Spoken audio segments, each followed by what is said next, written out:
আসসালামু আলাইকুম সুপ্রিয় দর্শক, আমি এখন আছি কুমিল্লা নোয়াখালী আঞ্চলিক যে মহাসড়কটি রয়েছে সেই মহাসড়কের পাশে আমাদের যে সরকারি যে খালটি রয়েছে সেই খালটি বিষয়ে আমি কিছু কথা বলবো। তো বিষয় হচ্ছে যে এই আঞ্চলিক যে মহাসড়কটি রয়েছে দেখেন 4 লাইন, এটা কিন্তু 4 লাইন, এই সাইডে 2 লাইন, ওই সাইডে 2 লাইন। তো এই 4 লাইন করতে গিয়ে আমাদের যে খালের যে একটা বিশাল যে একটা প্রশস্ত ছিল সেই প্রশস্ততা কিছুটা কমে গেছে। কমে যাওয়ার ফলেও কিন্তু পানি নিষ্কাশনের যে একটা ব্যবস্থা থাকা দরকার সেটা ছিল।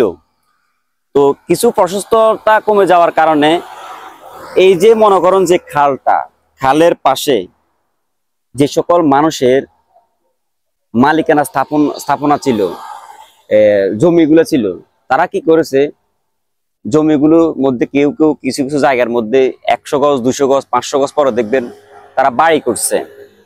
বাড়ি করে তারা কি করছে, পানি উন্নয়ন বোর্ড এবং কি সরকারি প্রশাসনের কাছে তারা ব্রিজের জন্য আবেদন না করে, কেউ করছে বা কেউ করে নাই, কেউ অনেকে অবৈধভাবে এই খালের মধ্যে নিজস্ব টাকা দিয়ে মাটি ভরাট করে খালের পানি নিষ্কাশন বন্ধ করে দিয়েছে। কেউ বা আবার পুরা খালকে ভরাট করে দখল করে বাড়ি করছে, আবার অনেকে দোকান বানা দিচ্ছে। এরকম আপনারা যে সকল বড় সাংবাদিকরা আছেন তারা এই বিষয়গুলো একটু উঠাবেন। আমি ছোট মানুষ, আমি আমার পর্যায় থেকে বলতেছি। তারপরে দিকে এই জন্যে আমাদের এই পানি নিষ্কাশনটা তারা বন্ধ করেছে।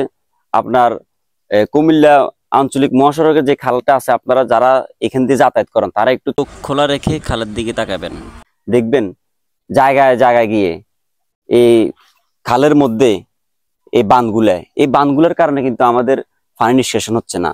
অবৈধভাবে যারা এভাবে দখল করেছে, কেউ বা আবার খালের মধ্যে বাঁধ দিয়ে 2 সাইডে গাছ লাগিয়ে ফেলছে।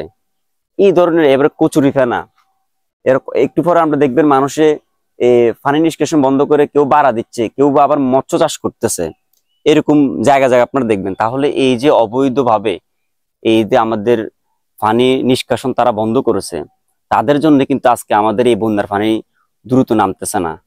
তো আমি প্রশাসন, পানি উন্নয়ন বোর্ডকে বলবো যে আপনারা কুমিল্লা আঞ্চলিক মহাসড়ক থেকে নোয়াখালী পর্যন্ত যে যে উপজেলার মধ্যে আপনাদের এরিয়ার মধ্যে এই হাইওয়ের জায়গাটা পড়েছে, আপনারা একটু আসবেন, দেখবেন বিষয়গুলা। এখান থেকে পানিটা কেন নামে না? আপনারা বন্যার মধ্যে বন্যা মোকাবিলার জন্য আমাদের ত্রাণ, খাদ্য সামগ্রী, সামাজিক ক্যাম্পিং প্রয়োজন। আরেকটা বিষয় হচ্ছে যে বন্যা মোকাবিলার জন্য একটা প্রধান বিষয় হচ্ছে যাই, মনে করেন আপনার খিদা লাগছে, আপনার খাদ্য খাইতে হবে। এমনি করে আপনার এলাকা বন্যা হয়েছে, অনেক পানি আছে, এই পানিগুলো আপনাকে সরাতে হবে, তাহলে আপনি বন্যা মোকাবিলার জন্য কাজ করবেন। আর সেই সরানোর জন্য আপনাকে কি করতে হবে, পানিগুলো দূর করতে হবে। আর পানিগুলো দূর করার প্রধান উপাদান কোনটা, কোন বিষয়টা, সেটা আপনাকে চিন্তা করতে হবে মাথা দিয়ে। পানি নিষ্কাশনের ব্যবস্থা আমাদের তো এই অঞ্চলে দেখেন পানি নিষ্কাশনের ব্যবস্থাই নাই। আমরা বন্যার পানি তো আমরা বাসবো না, কারা বাসবে? এতদিন পানি থাকে না। আজকে আমাদের নাঙ্গলকোট, নোয়াখালী, লাকসাম, ফেনীর পরে দিয়ে আমরা বন্যাতে পড়েছি। আমাদের আজকে 2 সপ্তাহে অর্থাৎ 15-16 দিন হয়ে গেছে, আমাদের এখনো ঘরের মধ্যে আমাদের হাঁটু সমান পানি। তাহলে এই পানিগুলো কিন্তু নামতেছে না, কারণ পানি পশ্চিম দিকে নামবে সেই ব্যবস্থা নাই। তাহলে আমি প্রশাসনের নিকট এবং যে যে গ্রামের মধ্যে এই বাঁধগুলো আছে, আমার একটা রিকোয়েস্ট থাকবে, আপনারা এলাকার মানুষ সম্মিলিতভাবে এখনই যে সকল বাঁধ আছে প্রয়োজনে কেরান দিয়ে এই সকল বাঁধ আপনারা পরিষ্কার করুন, ফেলে দেন। না হয় কিন্তু এত দ্রুত পানি নামবে না। এই অবৈধ ভাবে যারা খাল দখল করেছে তাদের বিরুদ্ধে আপনারা এখনই অ্যাকশন নেন।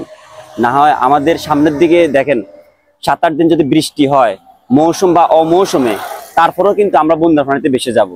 আপনারা সকলেই এই বিষয়গুলো দেখবেন। আমি আরেকটা ভিডিওর মধ্যে এরকম অনৈতিক অত্যাচারমূলক বিষয় নিয়ে আমি আপনাদের মধ্যে হাজির হব। আমি মোহাম্মদ আশিকুর রহমান। ধন্যবাদ সবাইকে।